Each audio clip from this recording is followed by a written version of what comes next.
0422. Saya Nisa Divalia dengan NPM 2413 02456. Saya Indra Risanta dengan NPM 2413 02448. Jangan lupa tonton videonya. Bye-bye.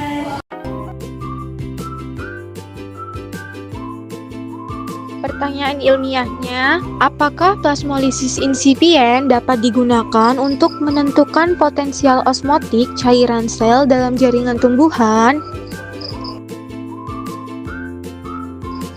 Klaimnya, kami setuju bahwa plasmolisis insipien dapat digunakan untuk menentukan potensial osmotik cairan sel dalam jaringan tumbuhan.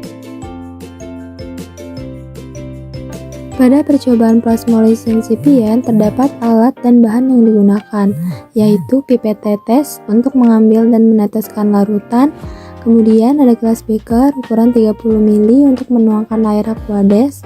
Selanjutnya ada gelas beker yang ukurannya agak besar, itu sebagai wadah air aqueous. Lalu terdapat gula atau sukrosa untuk menciptakan kondisi hipertonik. Kemudian ada bawang merah sebagai objek yang diamati. Lalu ada cawan Petri sebagai tempat preparat, ada objek gelas sebagai alas dan cover gelas untuk menutup preparat, serta silet untuk membuat sayatan tipis pada bawang merah. Setelah itu terdapat mikroskop untuk mengamati perubahan pada sel, kemudian terdapat batang pengaduk untuk mencampur larutan, dan terdapat stopwatch digunakan untuk mengukur waktu pengamatan. Lalu yang terakhir terdapat neraca analitik yang digunakan untuk mengukur jumlah glukosa yang akan dilarutkan.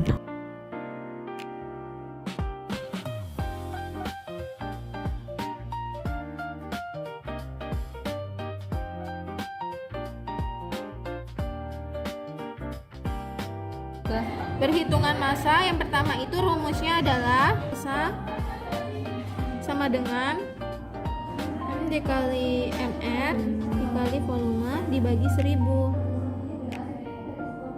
Di sini yang pertama itu ada larutannya 0,14. Jadi massa sama dengan 0,14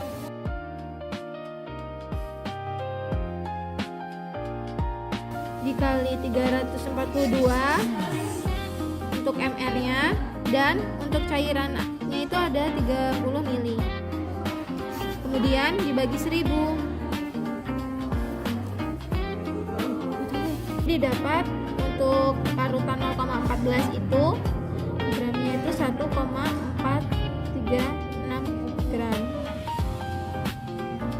Dan begitu juga untuk larutan 0,16, 20, 22 dan seterusnya.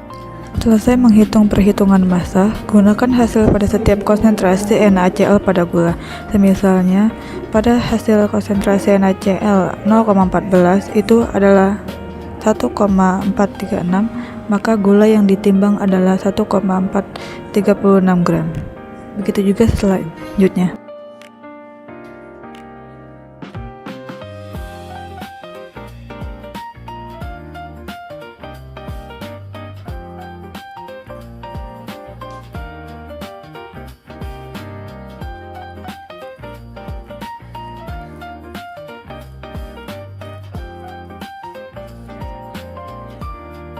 Pada tahap selanjutnya, kita akan mengupas bawang menggunakan silet.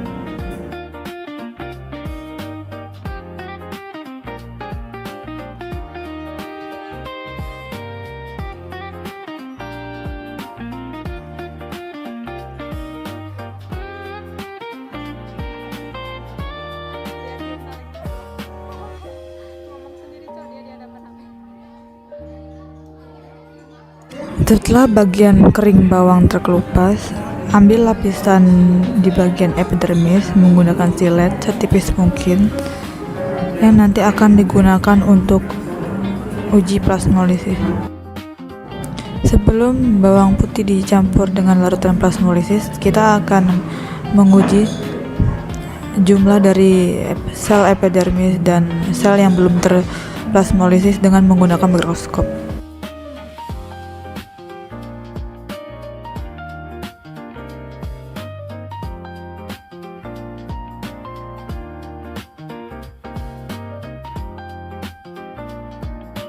Letakkan irisan bawang ke objek gelas, lalu dicampur dengan cairan Aquades dan ditutup dengan cover gelas.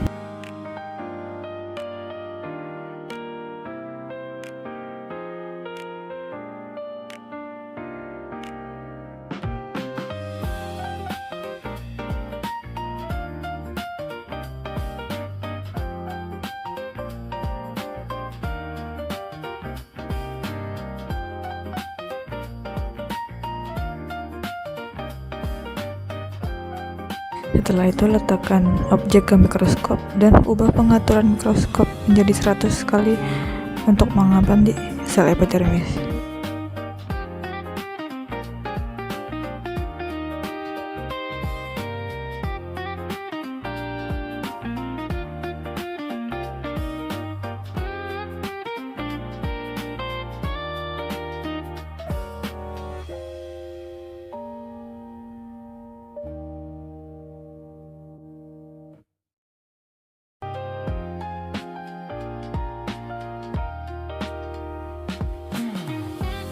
Di mikroskop terlihat pada bagian dinding sel yang berwarna hitam masih tebal.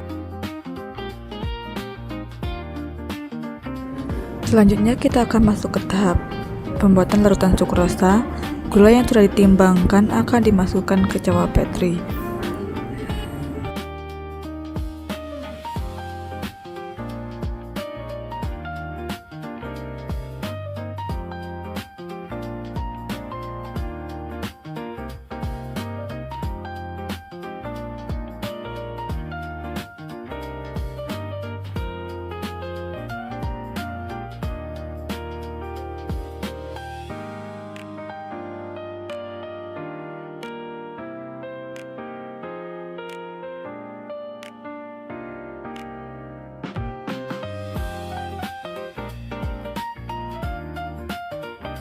Setelah itu, siapkan air Aquades sebanyak 30 ml dan dituangkan ke cawa Petri.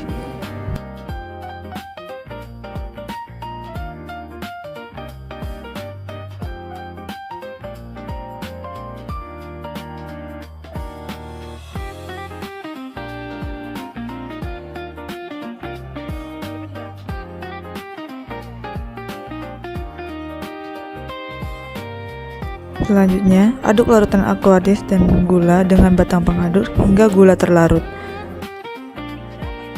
Proses ini dilakukan untuk menciptakan larutan sukrosa yang nantinya akan diuji pada lapisan epidermis pada bawang merah.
Selanjutnya, irisan bawang merah dimasukkan ke dalam masing-masing larutan yang sudah larut selama 30 menit.